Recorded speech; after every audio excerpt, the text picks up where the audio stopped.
All right. All right. Hey, everyone. Welcome. Thank you for taking your time. It's obviously your most valuable resource, and it's something you'll never get back. For those who don't know me, I'm Michael Gomez, whatever you want to call me. I've been playing rugby in Florida for 14 years. I've been head coach at Florida State for 10 of them. So I'd like to say I've seen just about everything, but we all know every year people come up with new ways to surprise us, right, Mike? But yeah, so like Rick said, my position is vice president of club development. So what does that mean? I don't do a lot of anything, right? It's up to you guys to do everything, right? So thank you for giving me the easiest job. But no, I'd like to think that the ideas that you can pick up here are gonna help your club develop, and development is nonstop, right? Development is taking your club from 15 people to 30 people, 30 people to 50 people, 50 to 100. I think if we think about these steps as coaches, it's a very possible goal. But I think by the title, right, tactics are parameters, legit for pro. I think a lot of coaches in Florida are not adhering to their administrative abilities, right? Things that really fall on the burden of the coach, that if the coach doesn't do, I believe you don't go 15 to 30, you don't go 30 to 50. And those I think are like kind of the thresholds. Like if you've got 15 at training, like you can maybe play some friendlies. If you've got 30 at training, you can maybe play one match a weekend. If you got 50, you gotta be playing 2 matches. Has to be. I'm a big pusher of playing minutes and playing 15s. 7s and 10s doesn't do shit for anybody. That's like a freezing cold take. I think. Like that's not a hot like. If you're brand new to rugby, you're not learning playing an afterthought 7s match after you've watched the team lose in 15s in the match that quote unquote matters. And so we'll get into that. To me, that's messaging from the coach, right? That's meaningful minutes, again, determined by the coach, and we'll get into all of that. So here we go. Population expectations. So I took this using census data from 2020. Since then, Florida's had one of the largest population increases in the nation. And I think we need to be capitalizing on this. So keep in mind these numbers. I use population within 30 minutes of your home pitch. And for club size expectation, 0.01%. For every 100,000 people, can you get one person to stick around and be a part of your club? I didn't realize there was gonna be so many colleges here. I would have done the numbers for college as well. For you guys, I think your expectation should be 1 in 250. So if you're a male team, for every full-time undergraduate male, if you filled up your biggest lecture hall and got one person to play for your team, that I think is your reasonable expectation. So, obviously, if you got 1,300 dudes, we don't expect a lot. But obviously, varsity is a little different. You can pull kids just to play rugby. So, none of them are here, but I would have just liked to point out. What's that? Well, I accidentally double clicked. I wanted to go just Miami first. Just Miami alone, right? So try it as Miami RC. What the fuck are you guys doing, right? Again, I say club size. I mean, added volunteers, registered coaches, registered refs, registered players. Okay. What is the quickest way to double your size as a club? Hey, what would be the quickest way for you to double the size of your club? Get more people in, obviously. Start a women's team. Yeah, start a women's team. Easiest way, right? Because that's part of your club. That's not something else. That's just, you're just adding those numbers in. We'll get to vertical alignment towards the end. But so obviously there's your big 3. These are really like I don't think these numbers are unrealistic to hit. Jacksonville, I rounded you up to the even 100, right? If you got 1 million residents, 100 people. It's not too much to ask. And then here's everyone else for those interested. One of the best performing teams is Gainesville. I think they had over 42 registered, right? Like, so that's clearly exceeding expectations, right? It's not impossible. I'm not asking for people to overperform, but perform to this expectation, right? And again, college guys, like ask Kirk, like Kirk has everybody's numbers for sure. I know Florida State's at like an expected 74 or something like that if you did 1 in 250. FAU, I know you guys are a little smaller, but it's still in the high 30s. All right. So big question for you coaches. Which one of you guys takes attendance every day at training? Good. Welcome to Geo 101. Is there an attendance policy? Oh no, I don't take attendance. I think your grade is much more than that. For your college kids, right? Like it's pretty applicable, right? It's the exact same thing in rugby. If you don't take attendance, it doesn't fucking matter. Welcome to Geo 101. So to me, it should be a living, breathing document. I'm a big pen and paper guy. Like my mom's a boomer. I'm raised with paper lists to go to the grocery store. I love crossing stuff off. But just get Google Sheet, man. Just get a Google Sheet. I'm gonna show you guys. I'll show you all of you guys what I use and what I've made for everyone available to use. And it's, I mean, you gotta get obsessive over it, right? You have to understand every single name that's on there, put a face to that name, and just stay updating it. Like they came to 1 day of training, they get on the list. It's your best tool for retention, and that is what we're gonna talk about for this entire meeting, okay? Is retention, because that is the true mark of building a big program. Anybody can get players to play rugby, it's how do you get them to stay? So how do we retain players? If you don't watch The Office, this is gonna suck. So recruitment is a player issue, retention is a coach issue. I'll say it once, I'll say it 1,000 times, all right? Getting bodies at the pitch, that's what players have to do, okay? If you've got 15 players, you can double the size of your club if you tell each person to bring someone new 1 day, right? That's a recruitment issue, all right? How do you get those 15 new people to come back on Thursday? That's up to you. 100, that's solely on the coach. And if you don't perform in that, there's only one person to blame. So, but I mean, that's why you're coaches, right? To take these big moments on your shoulder. So, number one, most important, learning names. You can ask any FSU kid, they're like, Gomez, you're a fucking freak. Like, I don't get it. We had 95 people at training on Tuesday. I can name every single one of them.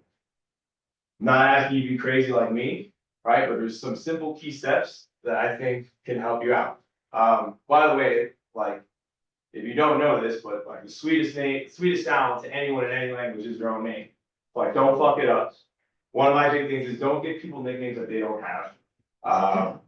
Call them by their real name, call them by what they want to be called, right? Don't call Donald Don if he introduced himself as Don. Learning names. Why is it important? Make sure you show genuine interest, right? Don't just be like, all right, hey, what's your name? While you're setting up cones, that's cool, right? This is you're the head coach for a reason. Get someone else to set up cones, first day of training, learn that name. Show them that you care, because one, you do, right? It's genuine. But two, showing that you care is what's gonna keep this person coming around. It's gonna retain them. Immediately add their name to attendance, right? It's a living, breathing document. And get their email. You should have a training plan. You should have a training plan every single training session. It doesn't matter if it sucks. Doesn't matter if you don't think it's good, right? Have something, stick to it. And then that way, new person, boom, pen and paper right there, write it down. Maybe you use the phone, maybe you're in the next generation. That's cool too. Like I said, training plan, so you immediately have something that it's not like, what's your email? All right, Bobby.Gonzalez54, I'll remember that. No, write it the fuck down. After someone's first training, thank them and get to know them. We call these micro interactions. 1 to 2 minutes. Hey, what's your name? Des. Hey, thanks for coming. Where you from, Des? Melbourne. Melbourne? Oh, 321 Space Coast. Nice. Did you know that's why it's the area code of Melbourne? 321 because of NASA?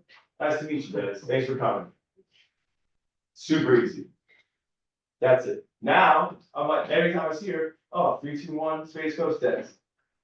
That's easy. You have to do that with every single new person that shows up. Every single new person. Every single new person. So, next big thing. So we talked about learning names, showing that you care, genuine interest, right? Just be a good person. Easy enough, right?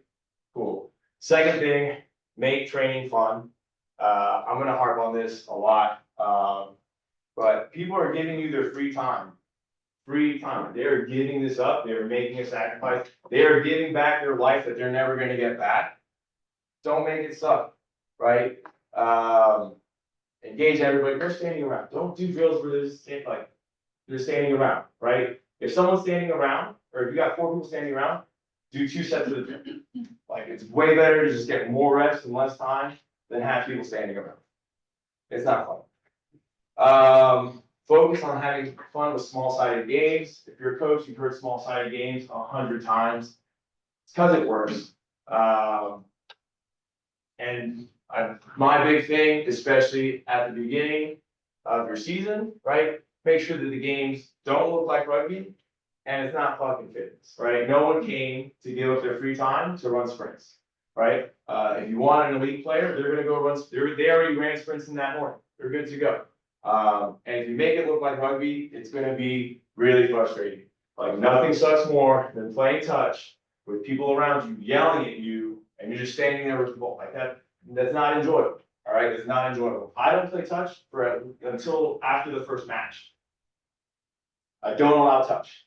Right? We had like 60 kids loitering around before training on Tuesday. I was like, one of the kids asked me, like, do we play touch? I'm like, absolutely not. I would rather you just learn each other's names. Keep instructions minimal. Like, what is the least amount that you can say to get into the drill? Right? Hey, get on this cone, pass this ball there, we're doing this, go into it. Right? It's better for them to learn by doing than to learn by talking. So that's a big thing you can tell your players when you're doing drills. If you see a player pull someone out of a drill, say, hey, is it better for them to learn by doing or to learn by you by talking?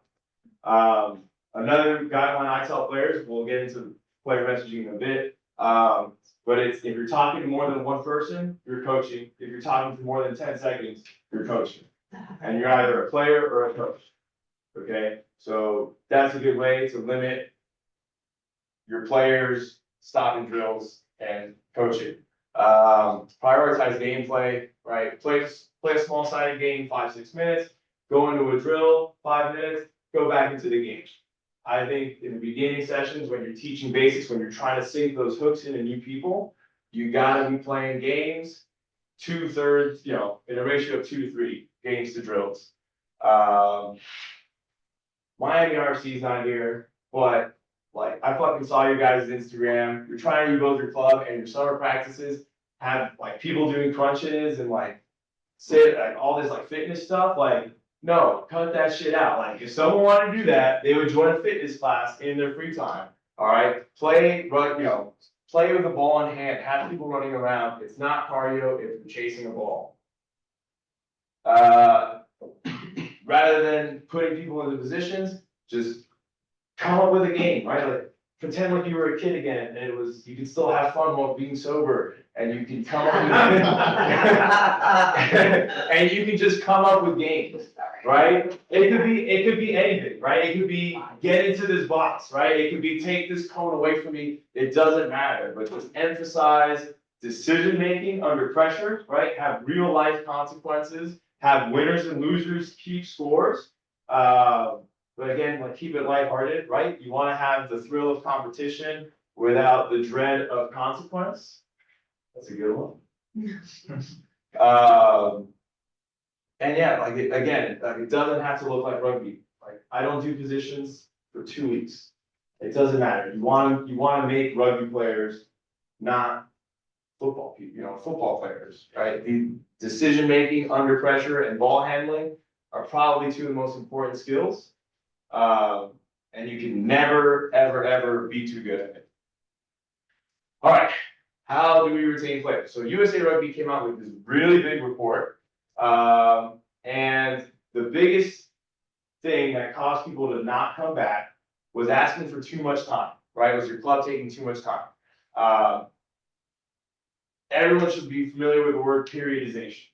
Okay, periodization, it means, you're doing a specific a specific thing at a specific time to build towards an end goal, right? So, if the end of the year is in April, right, you're not going balls to the wall in May, June, July, right? Like, no, we need our time off to recharge. So when I see clubs really grinding it out in the summer, hey, you gotta be at training, hey, you gotta do this, like, no, again, this is free time. If you have 100 people in your club, you're gonna have 20 guys that wanna show up continuously and play sevens. But if you got 25, 30 guys, like, maybe play touch once a week. So again, on periodization, development in the fall, performance in the spring, right? You're building your foundation in the fall, you're going balls to the wall in the spring. How do you get a taller pyramid? You have a bigger foundation. Respect your members' time, avoid starting too early or requiring excessive out of training commitments.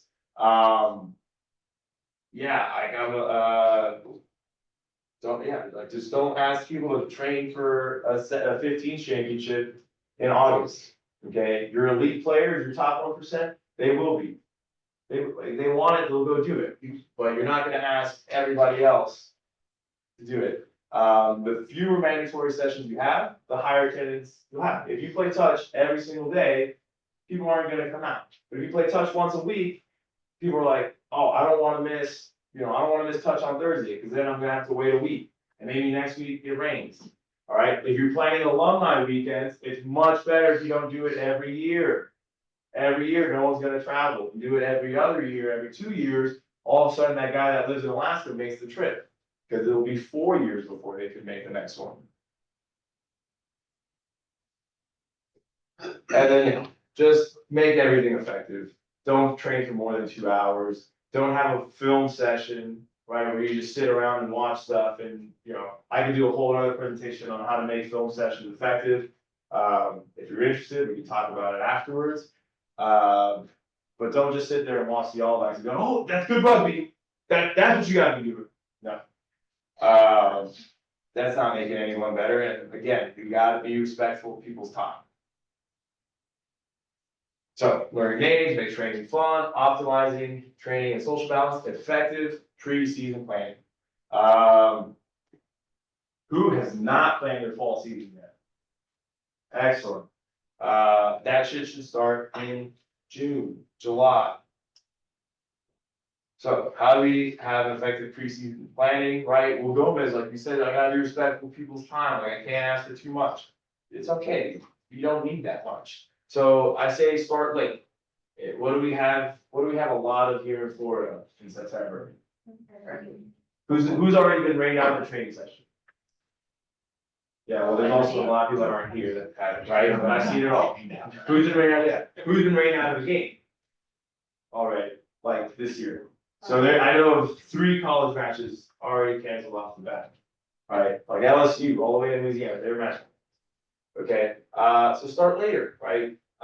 We'll talk about policies, but like planning around rain is very important. And one of the things I'll say is like, don't go on Instagram and be like, oh, hold on, wait, no. You know it's raining, cancel it. But we'll get to that in message. Your first 4 to 5 sessions should be super basic. I mean, if you play rugby, you wouldn't think we were playing rugby on Tuesday at Florida State. My biggest cheat that I think you're all welcome to steal is grids. Okay, so I set up 10 by 10 meter grids. I needed a lot on Tuesday. But let's say ideally it works if you have 32 players, right? Because you make a 3 by 3 grid of 10 by 10 squares. You can have a coach in the middle, and then you can have 4 people in 8 boxes around. You guys need me to draw this? No? Okay. All right? And so then, rather than having a drill, where, imagine a drill, pods of handling, right? You're passing the ball around, you've got 4 people doing it. If you have 32 people and you got 4 people going at a time, that's 7 groups of 4 standing around doing nothing. You break it up into these grids of 4, now everybody's doing pods of handling at once. Okay? Florida State guys learn everything in these grids. They learn passing, tackling, rucking. About all you really need to know until you get to position, right? And you got scrums and line. If you can pass, catch, right? Pass, catch, tackle, ruck. That's about it, right? You got 4 people going in there, nonstop for 3 minutes. That's a lot of reps.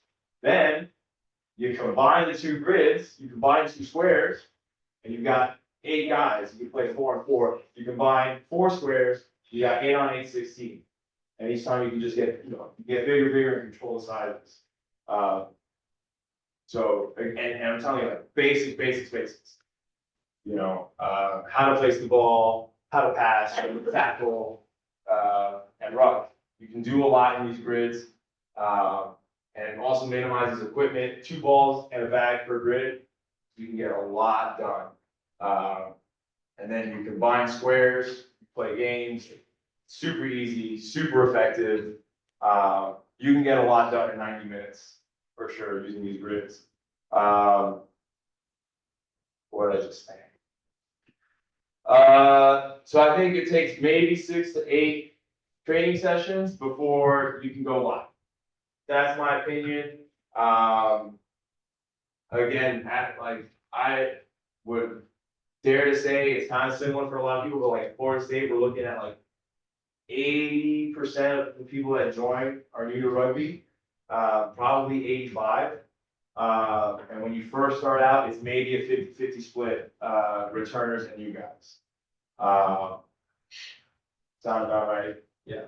So that's fine. You really don't need that much. After, again, you have 6 to 8 sessions, 4 to 5, just up skills in games. You spend 2 to 3 where it's like, all right, big fella, you're a prop. Let's go teach you how to do this. You learn how to scrum real quick. You learn how to do lineouts.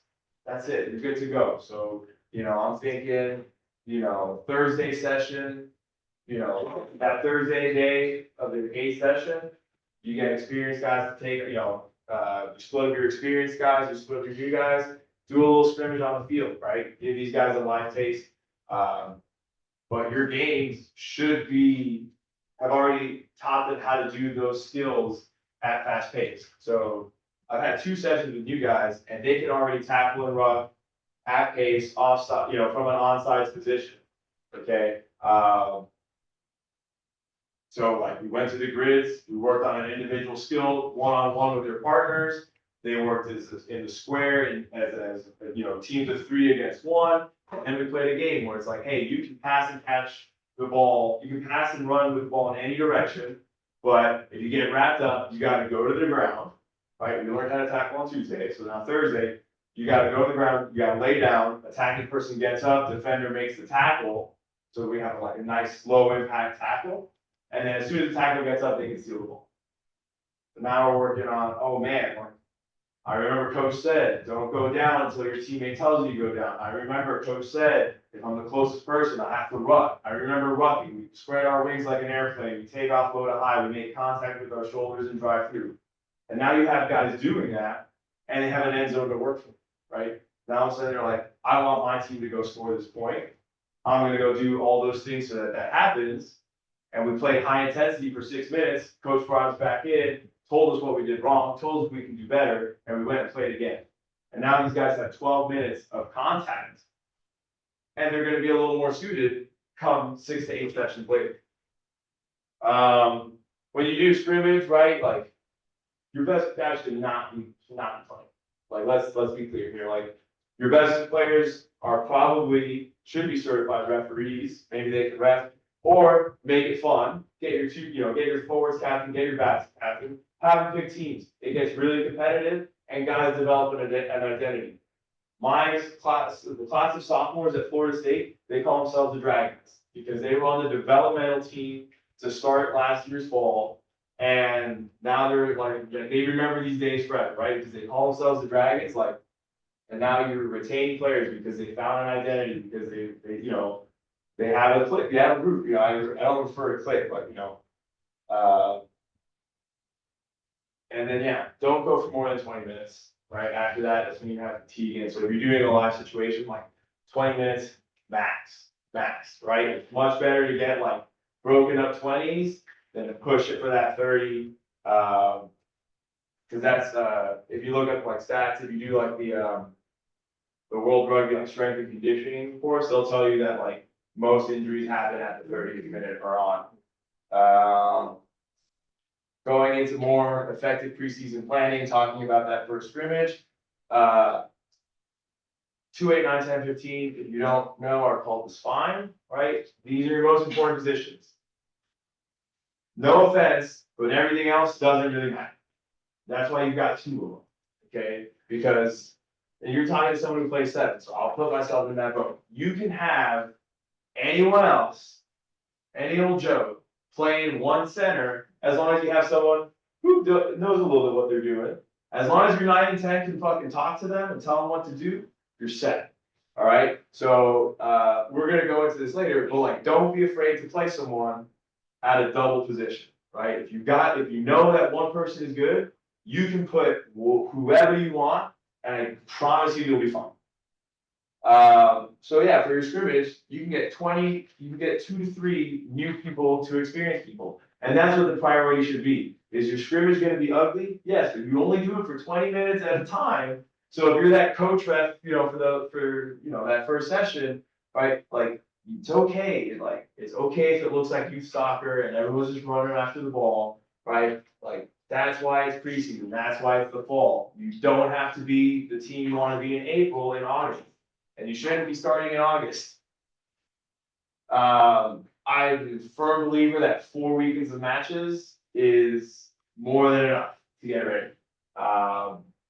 Even if you're playing 10 matches in the spring, I think 4 good weekends of competition, you know, and that's meaning more than 80 minutes, is more than enough. You know, five's push. You know, 5, you can do 5 if you have like a lot of spacing, but you shouldn't have a lot of spacing if you start later, right? I think it's much better to, you know, go for 10 weeks in a shorter block of time than go for 12 weeks in a longer block of time. Again, respect people's time, and I promise you'll have good results. Plan an overnight tour. I think it's absolutely necessary. Like, I think you should leave the state once a year. It's huge. Like, there's no describing it. In terms of retaining players, I can't tell you how many people say, you know, have said like, oh, I went to Athens and I knew I wanted to stay playing rugby, or like, New Orleans was the coolest thing. You have to keep playing rugby for the tour, right? Like, it's gonna be your biggest retaining tool, not only because, one, it's something to look forward to, it's a reason to pay dues. But it's also something that's gonna live on with your players and that they're gonna keep passing on, right? Like, I might, like, are your best memories from rugby at your home pitch or from a trip?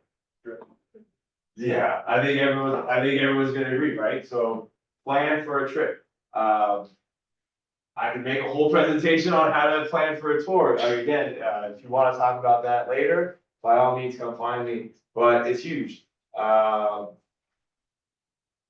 and like, don't balk at the cost, right? Like, charge the players for an appropriate cost. You're still always gonna have that gate that you remember, you settle on it. Oh, yeah. You're gonna have that too. It's a balance. Oh, yeah, and then like playing out of, like, you're gonna play everyone in the state anyways, so like, go find someone else to play, and maybe you'll learn something, you should always learn something. But you cannot deny the value of the experience and the value, yeah, right. Where did Florida State travel? Our fall tour is gonna be at Chapelville and Jacksonville. Have you gone anywhere in the last year? Yeah, we went to New Orleans for our last fall tour. Yeah, I know, he's talking about Ireland.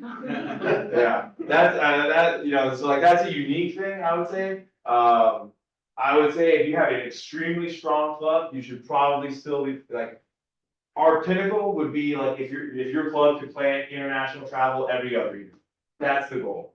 Go, don't think like going on an international tour is something that you could realistically, on the backs of volunteers, commit to like, yearly, but like, if we're having 100-man clubs, I'm sorry, 100-person clubs, you should absolutely be looking at going international every other year. If you're in fucking South Florida, I don't understand why the fuck you guys aren't doing it, like, it's $90 to go to the Bahamas. God, get your shit together. How do you organize a trip to Ireland with college students? I watched that game. Yeah. Was it Irish Fist? Did Iron Lingus like sponsor you No. guys to get you there? Did you Nope. Entirely do a fake fundraising. sale? Entirely fundraising. Massive fingers. We had we had 14 starters as parents step up, but we basically put a price tag on it and said, it's $2,500 a kid. Pay for a kid. And we went at our alumni, we were like, how many kids you paying for? How many kids you paying for? Got there. You got a pretty strong alumni. No, like I said, the parents really helped out a lot. I would say alumni got us, 55%, parents about 40, and then random supporters that last 5-10%. Well, congratulations. That was really, it was just great to see you guys make the trip. Yeah, thank you, appreciate it. Great, we're gonna actually take a break from how to retain. We had our four things, right? Learn names, who were our number 2? Make training fun. Thank you, Tonya. Make training fun, probably the most important, right? We're gonna respect people's times, right? And what did we just cover? Prioritize. Was that just effective preseason planning? Great. So if any of you take what the now referred to level 2 coaching course is, you're gonna hear about developing a coaching philosophy. It's absolutely important, right? Like, it's one of those things that we can brush off and be like, yeah, whatever, I have a coaching philosophy, be the fucking best. But I mean, I truly believe it's an intrinsic thing. I truly believe if you have a mantra, if you have values, it's gonna make you a better coach, a better person. There are quite a few, sports psychology studies that are published that basically say someone who's more in line with their values, often competes better. I participated in one of those studies and it was awesome. So they give you a stack of index cards, about 200, and they're like, we wrote 200 values on them. And it's like a bunch of things, like, environmental consciousness was a value, right? Respect, pride, these are all values. And they're like, go through these and pick 5, 200 of them. So it's kind of tough, right? So you gotta, the strategy is, you put aside the ones that you want, you put aside the ones that aren't the best, and you just whittle them down. And all this time, they're actually recording you. And before you pick your values, they had, I don't know if you guys know the dot board, right? But you stand in front of the screen and there's dots all around in your peripheral vision. And when it lights up, you gotta react, right? And so they trick you, right? They say, oh, I gotta step out, go ahead and practice. And so you go and you do it, they tell you what your score is, and they tell you a really bad score. And then you go and you pick your values, and they're like, all right, you get to practice now. And then you don't know this, but they step out and they're recording you while you practice. And 9 times out of 10, the people who had values that they were aligned with, they practice harder because they wanted to improve. So I'm gonna share with you guys my coaching philosophy. These are the 4 values that if I'm ever like, man, like, what the hell are we gonna do to training today? I have no idea what I'm gonna do. It's 4 o'clock. Like, what are we gonna do? I fall back on these. And, most of the time we have a good training session because of it. So number 1, fun above all else. Right? Like, I know it was number 2 in the presentation for learning how to, for how to retain. But that's because learning names is really important just in life. But fun above all else. If you just think about what is going to be fun, what is going to make people want to come back, I think you'll be fine. The basics make you the best. Like, absolutely, like, you're not gonna go wrong with learning how to pass, catch, ruck, and tackle. The basics will make you the best. Any coach will tell you that. Practice perfection under pressure. I tell, the definition of perfection that I give to the players at Florida State, you know, perfection is 9 times out of 10, you get it right. And that 10th time, you know what you did wrong. Right? And to me, success is like 75% or better, right? Because nothing's perfect, the ball bounces, like, there are freak accidents, right? But if you know what went wrong that one time, good for me. And if you have your hearts, you have your all. Like, you gotta be inspiring, you gotta be a figure of leadership, you can't shirk that away. I made that mistake as a coach, I tried to say no, like, it's up to you guys to lead. But at the end of the day, like, you chose to be coach, you got hired to be coach, you volunteered to be coach, you took up this role. Like, don't be a dick about it, you know? New players are gonna look at you before they look at experienced players. Because if you just show up to the rugby pitch for the first time, you have no idea who captain is. You have no idea who all-star number 10 is, right? He's just a guy in pink boots to you. Thanks.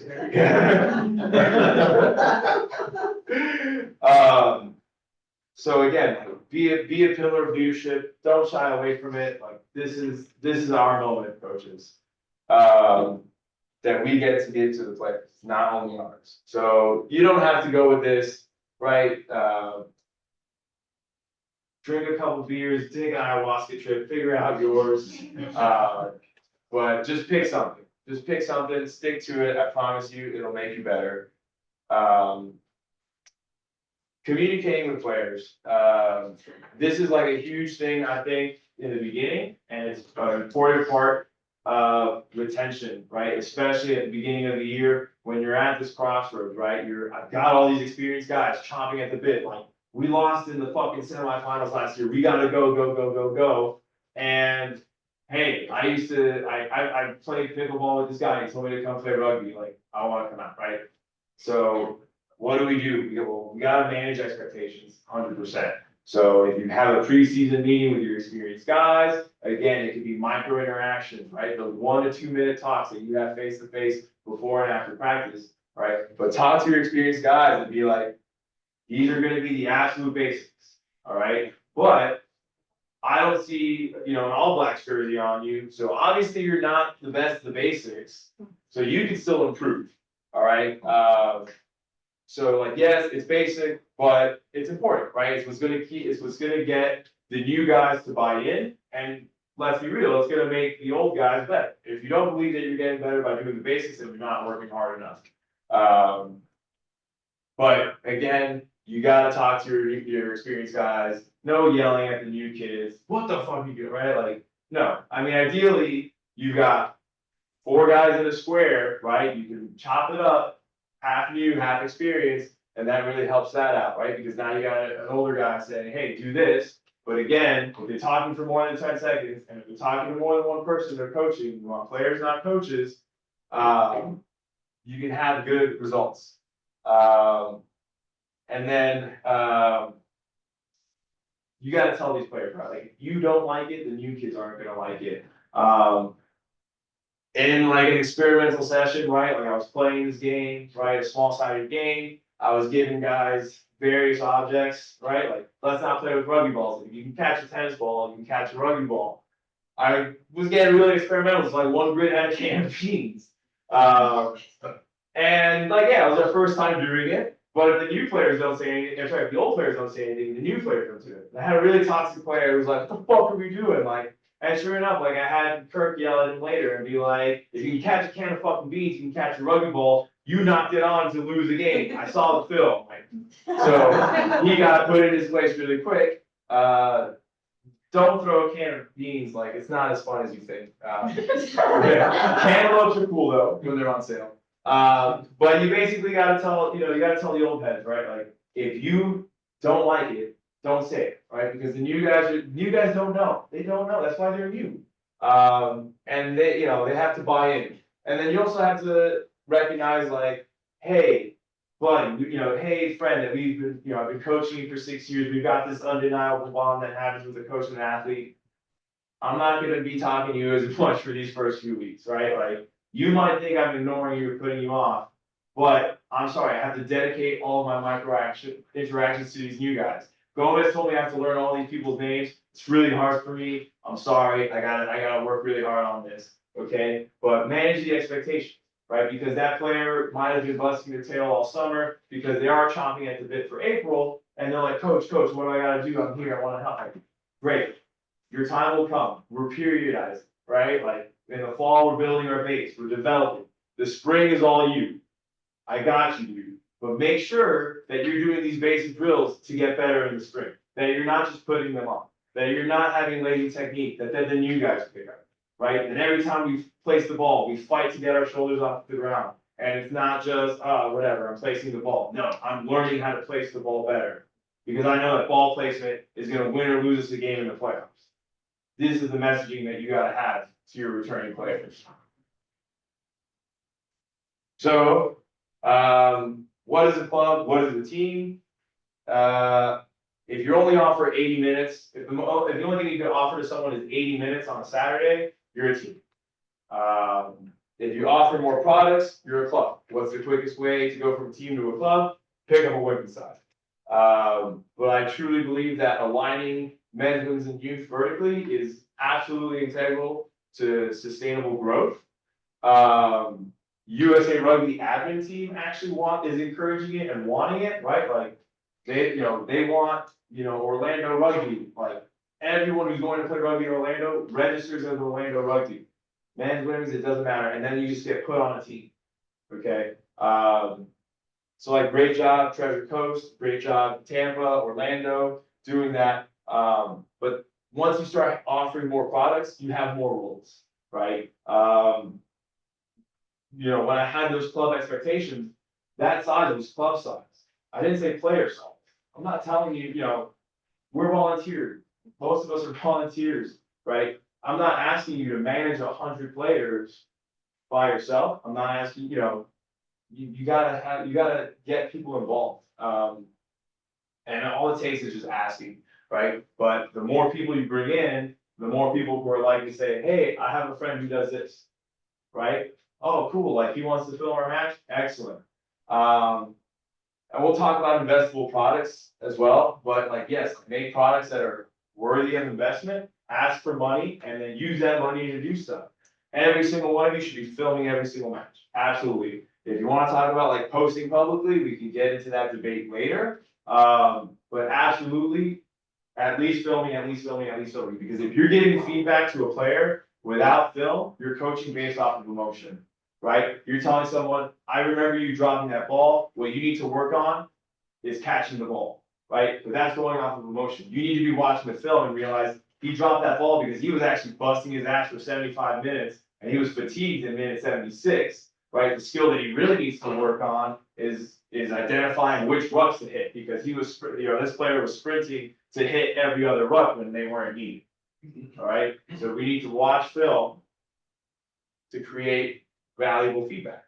And again, pay for it if you need to. Charge your players more than dues. I know that sounds like an admin thing, right? But like, I think the coaching role is as clearly as you can see is a lot more vital, and it's a lot more than X's and O's. The title of this presentation was Tactics are for Amateurs, Logistics are for Pros. You got to be knowing what you're getting for your dollar. You got to know who's coming to practice, right? That's why you have an attendance sheet. That's why you have a budget. All of these resources I'll be giving at the end of the presentation to each club. And then specifically for the adults, right? Like we got to get the partners involved. All right. If the partner does not want their player at training, you're going to create a lot of conflicts. All right. We need to create, again, investable products that like Saturday should be an opportunity, not an obligation. It should be a thing where it's like, oh yeah, like we're going to go spend all day at the pitch, not you're going to go spend all day at the pitch, aren't you? And so when you have roles, when you have things happening, when you create family-friendly environments, you create more than a team. You create an investable product, people invest their money, and more importantly, their time.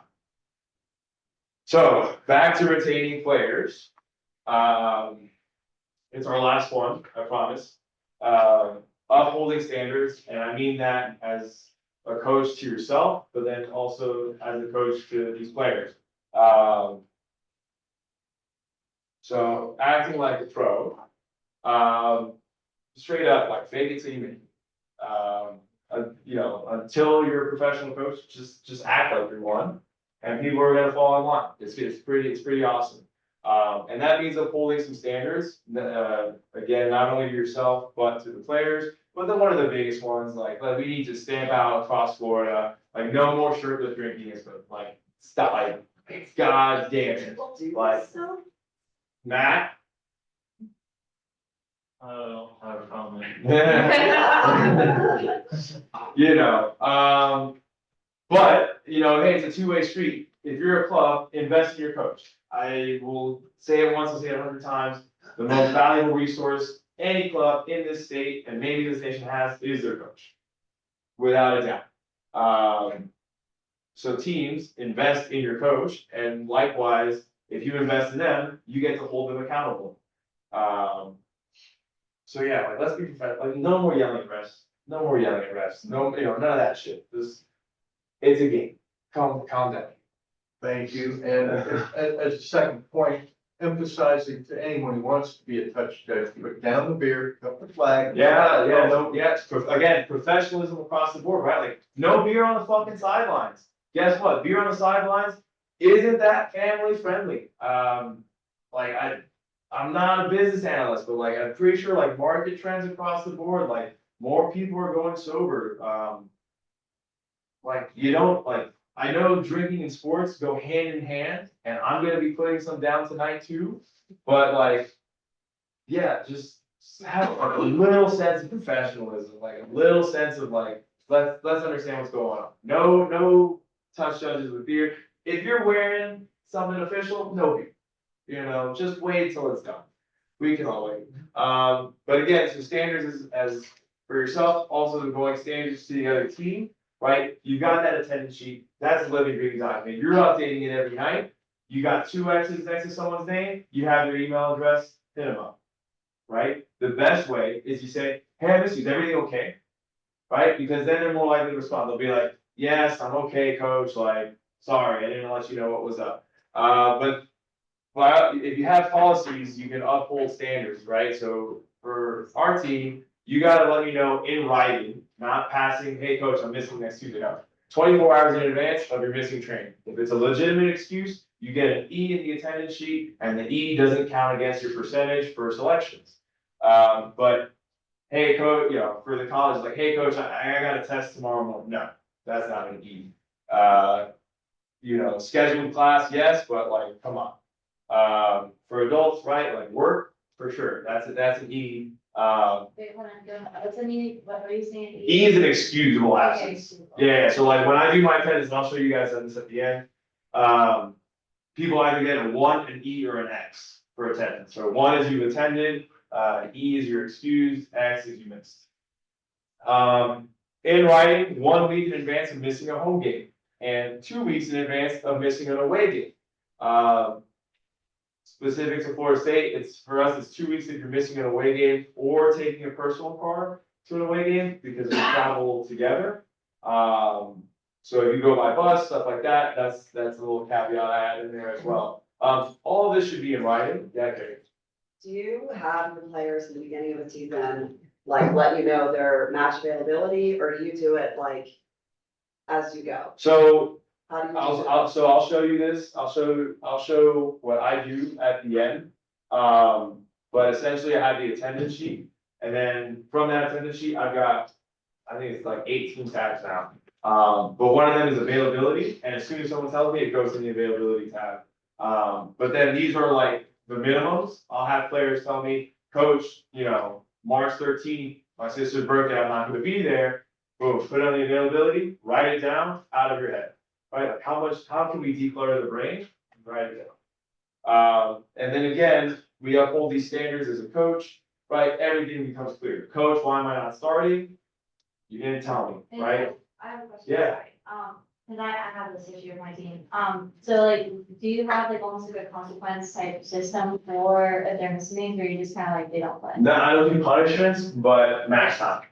Like, yeah, match time, like, we'll get might be on this slide. But your veteran who dipped out on training for the week does not start over the newcomer who's been there all week. Yeah, That's a criteria for selection, absolutely. and then like if even if say someone messes up on game, if they've been planning to play, like the whole week. And they communicated a week in Yeah. advance, because they're left off of, left off the roster next week, what'd you do? Like, why did you do that? You know, and then that comes down to like your club culture, like, what, like, punishment, what would I do? Nothing, I would just express my disappointment, I would say, hey, not cool, what happened? Like, first off, hey, are you okay? Right, what happened? Yeah. Oh, you slept in and you missed the bus? I honestly, like, I've had that happen, I've had kids miss the tour to New Orleans and like, miss the bus, like, he didn't get to go. I'm not gonna punish it, he punished himself enough. 75 of his boys went to New Orleans and he didn't get to go, he slept in. Now that, if we've got a match at home and that same kid doesn't show up, I'm gonna be concerned, like, hey, what happens? You didn't communicate a week in advance that you were missing. You didn't communicate at all that you were missing. Are you okay? Yeah, coach, I just, something came up. All right, you don't wanna talk about it, that's fine, I'll see you on Monday. Right? I don't think you hold it over their head is it then now, are we talking fall, right? Like fall's preseason, like, Yeah. you bench him for a half or something, like, I don't think you intentionally bench him, like, you need the numbers, you put them in. How about like making some. That's. what. So something we did for our club, because we haven't had the numbers for me to be like, you can't play this weekend That's because. what I struggle with. So what I did was I put them into mini teams and we do games. So if someone missed, you were accountable to your team rather than me having to chase anybody down. Yeah, They were all accountable for their own teams, and we did games where there was a winner and a loser, and then each team was fighting for their own spot. So when you had that, like, intergroup kind of competition, they would bust each other's chops about, not showing up to training or whatever. And then I didn't have to do I didn't have to do, Matrix, like, or matrix match, or you're kind of for the basic. like, starting now, we'll break them up into mini teams so that they're accountable to each other, than rather than me having to chase them down. I like that. And then, it's a culture, that, to me, like, discipline's a culture issue. Culture comes from your captain, like, I don't think you, like, right, they're giving their free time, like, you don't. Yeah, no, that's the thing, I don't want to punish. Yeah, you don't punish them, if you've got the body to start over them, then maybe you do that, but like, Yeah, we set it up as blocks, so we have a flock, and basically, inside our team, we've got generals that are set up, and those generals have a flock, and they maintain those 5 to 10 players. So like, me as one of the older guys, all my guys are older, so it's kind of, wings have wings.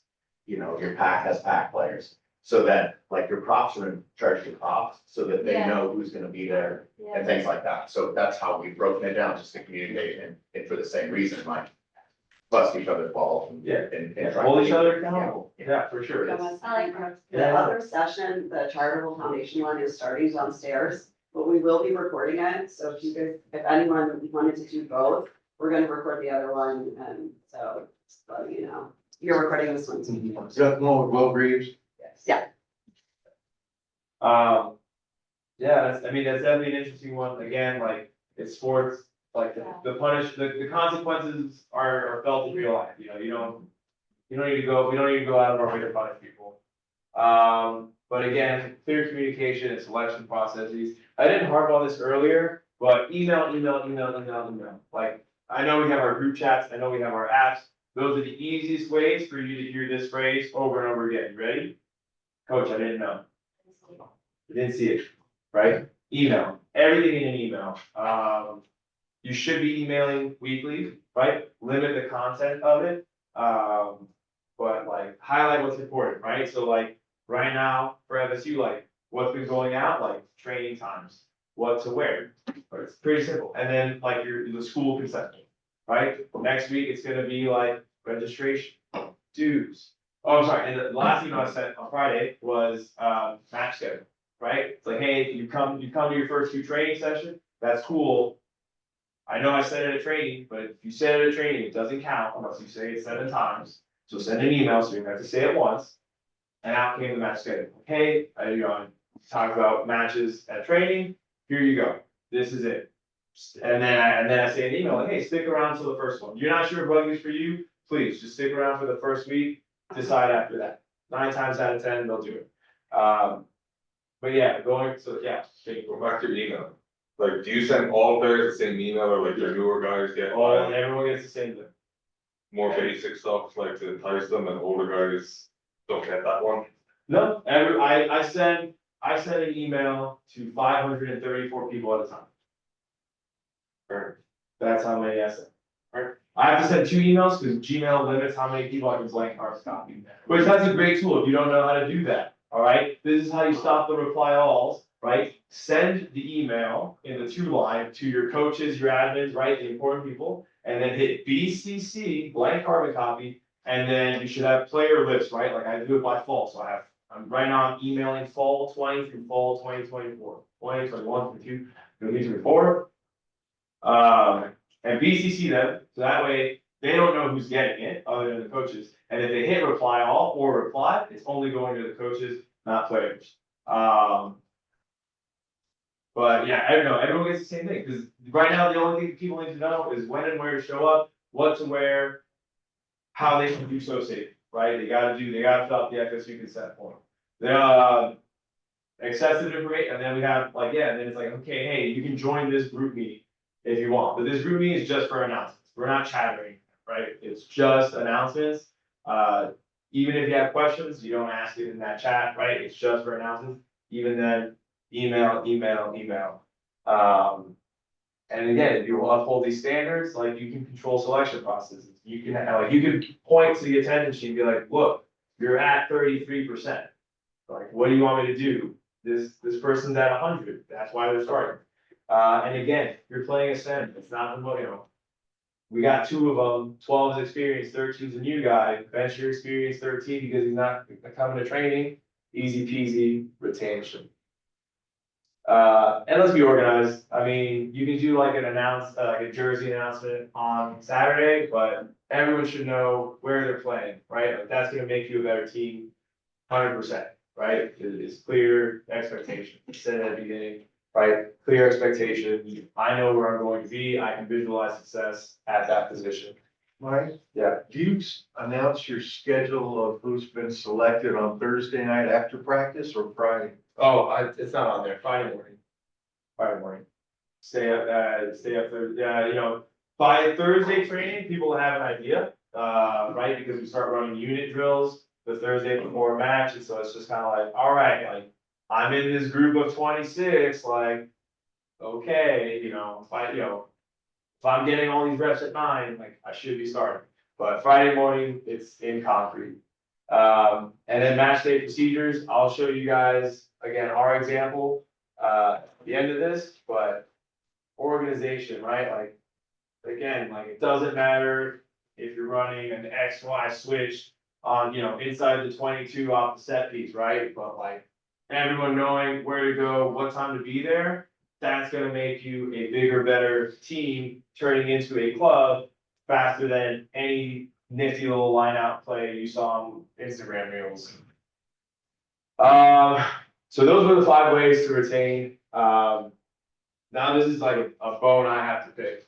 But we gotta play people, right? This goes into retention, but I am a firm believer that this goes way into performance as well in the spring. Straight up, like from playing, like it's a parable, okay, but fall tour, 2022, we go to Charleston, South Carolina to play the Citadel. Citadel wants to play rolling subs because they want to win the match. They want to keep people fresh. They want to win this match. I say that's cool. I wanted to play 28 anyways because I want to get people more minutes. I was focusing on getting more people more meaningful minutes. And I had a player who had never played rugby before up until that fall. In the 79th minute, they took a swap ball, whatever you call it, forward ball off the ruck by themselves, no support, jackals, turnover, we lost the match. That same player came on in minute 55 against USF, down 12 in the state championship, and made the crucial 3 plays to give us the win. So, What does that mean? Provide meaningful time to new players during the fall season. That guy played flanker.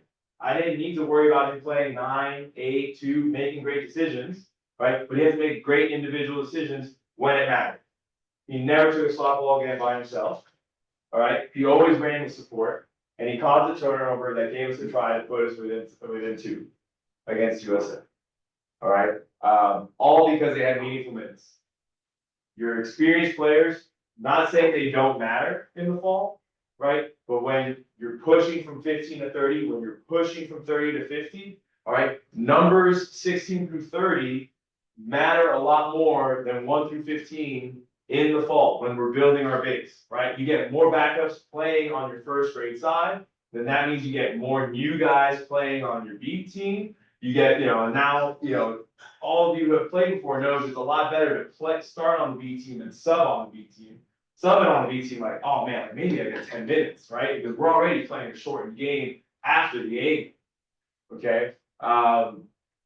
So, like if you're playing 4 games, right? Like, it's kind of like the opposite of a football preseason, right? Like football preseason, right? Like those starters are the ones like getting all the minutes at the end of the preseason, right? Like your fall tour should be like week number 2, week number 3, right? And that should be your bang out for your first grade guys, right? After that, you're figuring out who's number 20. You're figuring out who's your third best flanker, right? Who's gonna step it up because you should already know your first 15, right? Yeah. Do you try to keep a ratio from like seasoned players to rookies on the field when you do make subs? No. You just put them in if they need it? Just, in the fall, I like to try and do a little more, like I try to do some more extra reserves, so that way I can do a full 8 in the pack. But it's usually just cause everyone's kind of arguing, always like, well, you need your experienced guys playing together, like to develop that cohesion, like, do that in training, right? Do that in training, put your units together, put them under pressure, have real life consequences in training, and then the match time is really easy. It's But- just gotta give the rookies a direction. Yeah. I mean, I don't go, all right, go fucking at it, 15-year-olds, right? That's what the scrimmage is for. Even with the scrimmage, right? I said, it's 20 new, 10 experience, Yeah. right? So like, that's probably Try to like give the them more max hands-on you'll go. experience in practice, so they kind of. Exactly. So like, that's the max you'll go in training. Obviously, like, you'll probably be a little less than that, come match time in the fall. Yeah. But, if you can play 28 per side for a fall game, like, yeah, like get those extra people in, and like I said, try and do your fall tour like your third match, right? So you get a scrimmage, you get a match, go on the road, right? And then like, that's your bang out. Like, that's like, hey, you're starting in the spring, or you think you're gonna start in the spring, like, this is your time to show it. And then afterwards, you can taper off, right? And then like, for example, like all Florida Day 2 years ago, Florida State brought 2 sides, and none of them had started. I think, so sorry, 2 players had started the first grade match of the fall tour. Everyone else was like newer, and that was pretty much how we decided who was gonna be like 16 through 23 for the first match of the spring. With that one, like we had we had our starting hooker playing 10, because it was like, all right, this hooker's a decision maker, they know how to play rugby. Also, like, we're kind of down bad on fly half, so it was like, you can step in there and play it, I'm not worried about you. But other than that, everyone else newer, right, maybe experienced, but not like the best person, right? But like, that's why I think all Florida Day is great. Like, all Florida Day is where you figure out 16 through 23. Yeah, so success in playoffs because of those who work hardest in the preseason, stay consistent with your policies and reward commitment by giving players opportunities, like we talked about, right? Your experienced person's not coming out, like Jen R starts coming to training, like she's not hitting the pitch, like, uphold these standards, like stop focusing on winning. Because I think if you trust in your coaching ability, you're gonna be a lot more willing to not start that person. Like, if you think, oh my God, I gotta start this person or else we lose, like, come on, back yourself. You've got 14 other people out there that you coached yourself, like, they got this, right? And like I said, like 2, 8, 9, 10, 15, all right, you got an argument, but like a center, a flanker, a wing, like just throw them out there. There's 14 other people that got their back, right? And if you don't win, you don't win. Like, oh well, like it's just a game. But like I think upholding the values and upholding standards is more important than winning or losing. Maybe that's led to success, maybe not, but if you don't think that way, I encourage you to. So then to just pick this point even further, this was stats using Rugby Explorer for this past spring season.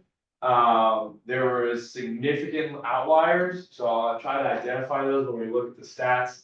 But essentially what we're looking at first is roster changes per week. So this is not starters versus bench. This is actually on or off the 23. So if you look at the actual, it's about 5.2 across the board. This is for adults, men and women, D2, D3. Sorry, colleges. But if you look at college stats, they're kind of a little better when we get to the later ones. I think, 3+, right? Like that's about what you should be at, right? Something that drives me bonkers is when people say, we want a B-side team competing for a championship because we need our B-side people to have something worth playing for. Your fucking first grade side is what's worth fucking playing for. And if you're not rewarding the people who are coming out of training, if you're not backing yourself as a coach and trying out this new flanker, right, making the substitution, giving them minutes, right, like we can easily make these roster changes. We can easily make training meaningful, right, because we've made making the starting 23 an achievable goal. We're not just starting the same people, even though they miss training, because we want to win. And now people start coming back, and they keep coming back, and they come back next year, right? Now you retain players. You guys see how it's all connected, yes? But if you look at the roster changes for the 4 teams that went to the semifinals, this was just men. It's 1 point. Shout out to the Tridents for never changing their fucking roster, right? Does that prove that your players have longevity? For sure, right? But if you have 50 registered and 23 play every Saturday, and I know they didn't play any B-side games, then how do you expect 37 guys to want to come back, right? Like maybe they have made making their first grade side really achievable and really meaningful, and people just want to come in there and work, and that's spectacular. I don't think that this fictional scenario, because I know that's not what it is either realistic or sustainable, right? Professional teams, yeah, of course, but people want to play. Average points differential at sub, 16.7. What does that tell me? You didn't make your sub until you knew the game was out of hand. Either you knew you won it or you knew you lost it. I'm a big proponent of making subs under 12, right? Coaches, like another little tip for subs, I like to do it on defensive set pieces. It gets people involved right away, right? You do an attacking lineout, that you sub that forward in the back, they're not doing shit. Like they might go hit a ruck, maybe not.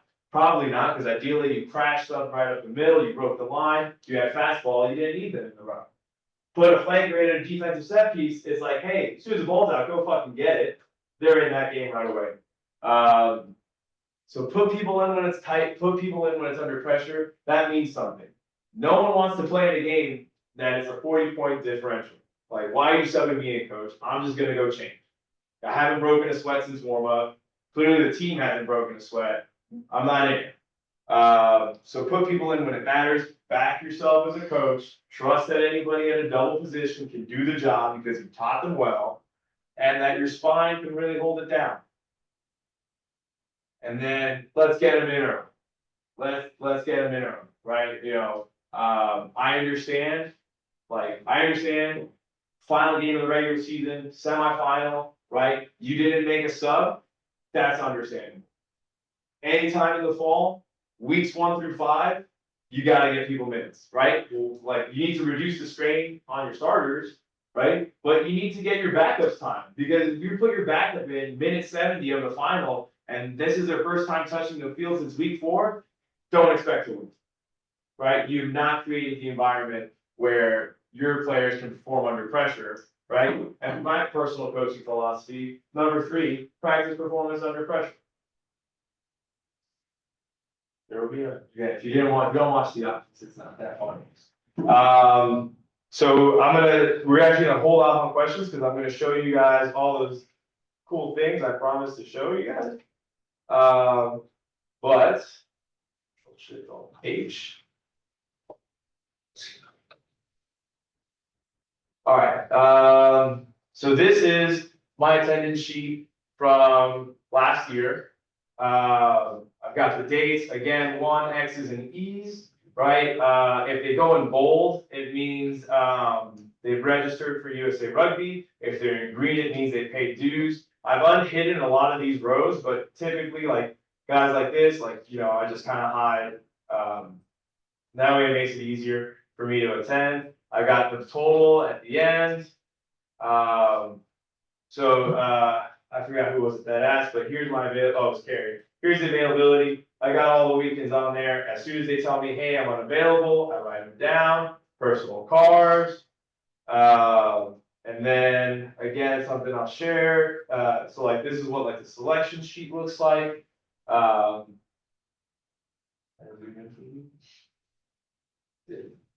there we go. Right. So you know right away who's playing, where, who's injured reserve. Injured reserve, you're expected to be there helping out. Unavailable. Everyone knows kickoff times. But yeah, like, this is the living green doc. Like, look, this is this year's already started, right? Here are 8 sessions before our first match. I'll know exactly how many sessions each person has under their belt. Every person you see here that's got 2 X's, I emailed already, said, hey, missed you, where you been? Got your totals. Here's a budget. This is last year's budget. I'm sure most of you have treasurers, but if you're a one person show, super easy way to keep track of stuff. Again, like these 2 documents are just things that I'll become obsessive over in the fall. Like it's just kind of what you have to do if you want to be organized, if you really want to take logistics into account. Like nothing pisses me off more than reaching out to a team and being like, are we playing the B side on Saturday? And they're like, I don't know, I'll let you know. Like, what? Like, no, like you should know who's available for a home match 1 week out. Like, how do you not know? Here's the match day procedure. So again, this goes out to every single player before the match, right? Where are you gonna be? What time? What are you wearing? Simple enough. Right? But this eliminates coach, I didn't know. This lets hold teammates, hold their teammates accountable. Like, hey, I'm here at 12:55. Where the fuck are you? And so I made one for everyone. So like, here's Mocha. Here's your attendance sheet. Here's a nifty little position chart. I like this. It keeps you kind of like organized, right? So you know who's going to be where. Right, you can write it if they're injured. And then I also got this one. I like this category to start off, right? Like that experienced person, that person that came out to 3 training sessions, you drop them in there, hit them up with an email. Where you been? You okay? Here's your selections template. It's really easy. You just, duplicate, right? And then you can have at it, right? Put everything in there. Everyone knows where they're going. And then a blank budget. It's not updated. I think I only did this for the adults, not the colleges. If you're a college and you're interested, just let me know. Super easy to duplicate. Let me know if you want your package. I would be more than happy to share it with you. If you don't and you want to tell me to fuck off, that's cool too. But I think this is super handy. It's shareable, editable, all that stuff. So like, you don't have to pay for an app. Like it's just Google Sheets, but like single-handedly, if you ask me, like, Gomez, like, how did you get 99 registered people? Like, this is the answer. Like, this is it, right? I found it hilarious, you know, last year going to all the different colleges and everyone asking our president, how did you get 99 people? How'd you do it? How'd you do it? And I was just like, kind of sit back and laugh, like, oh, fuck, this kid, like, cause, you know, like, cause what's he gonna say? He's like, oh, well, you know, we did the recruiting event at the student union, like, we did this, like, yeah, if it's, you did one event 8 weeks ago, right? Like, recruitment is a player issue, retention is a coach issue. I said it once, I said it 1,000 times. You know, like, they're gonna bring people out once, but you gotta retain them every day. Every day. And that's, again, I feel is the responsibility most important as a coach, more so than any other formation, play, thing that you could run. As stewards of the game, as the people that have taken up this responsibility of coaching, I think if all of us take on that mentality, and then also convince all the coaches who weren't here to take on that mentality, we go from 15 to 30 to 50 to 100 to having clubs in our large geographic areas that are vertically aligned. Like, again, college, you guys live in your own little ecosystem, I understand, but for the adult game, like, there's no reason why, I mean, there are reasons why, right? We gotta be able to create sustainable growth so that we can capitalize on this population increase, so we can have nice things. Any questions, feedback, discussion, kind of done? Mass transit, you're gonna bring the team by a couple of vans, who pays for Man, Gary, you only travel by bus. it? The old days, it was 15 guys in a van, what do you got now? We do, Like a bus. we do 82 passenger double decker bus for our big trips, we do 56 passenger.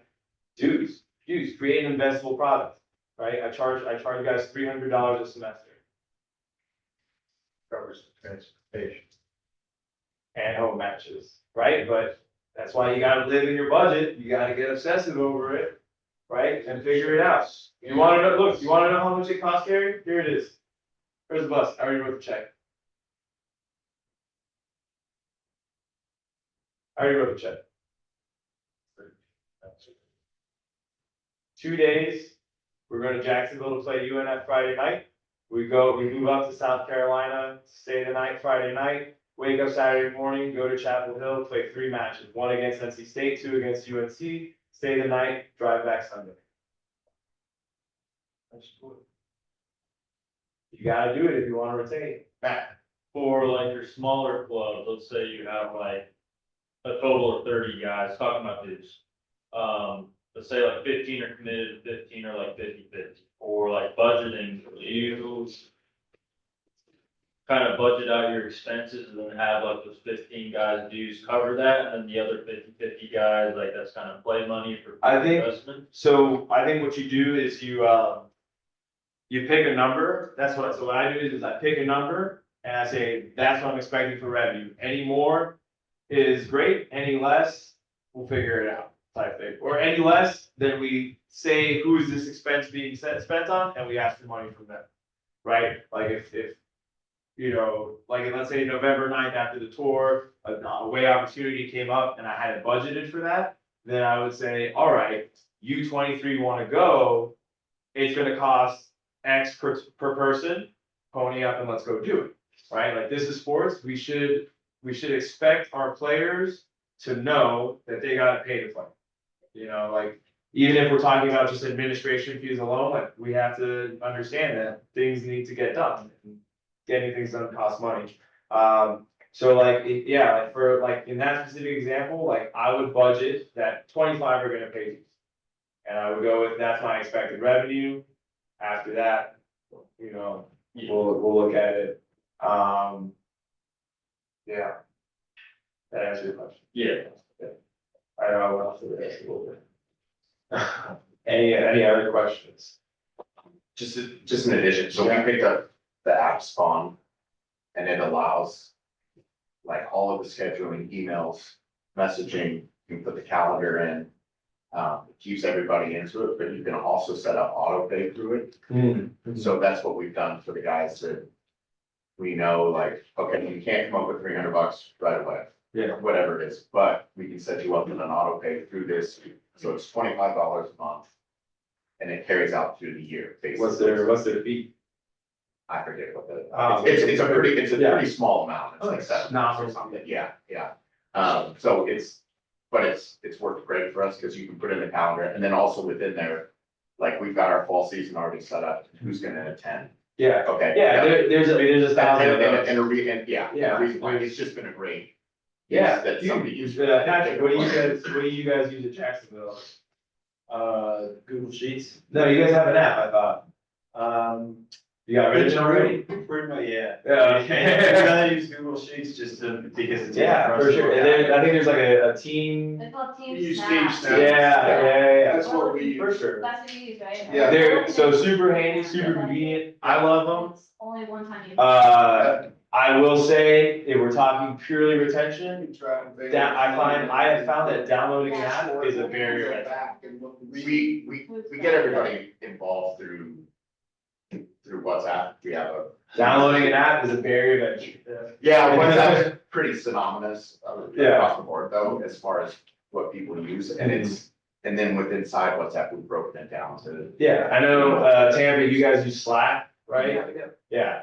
Downloading that is a barrier of entry, like, We love you, it. again, I'm not disagreeing, like, are they great? Are they convenient? Like, oh, dude, like, payment for on there, fucking awesome, Right. love it.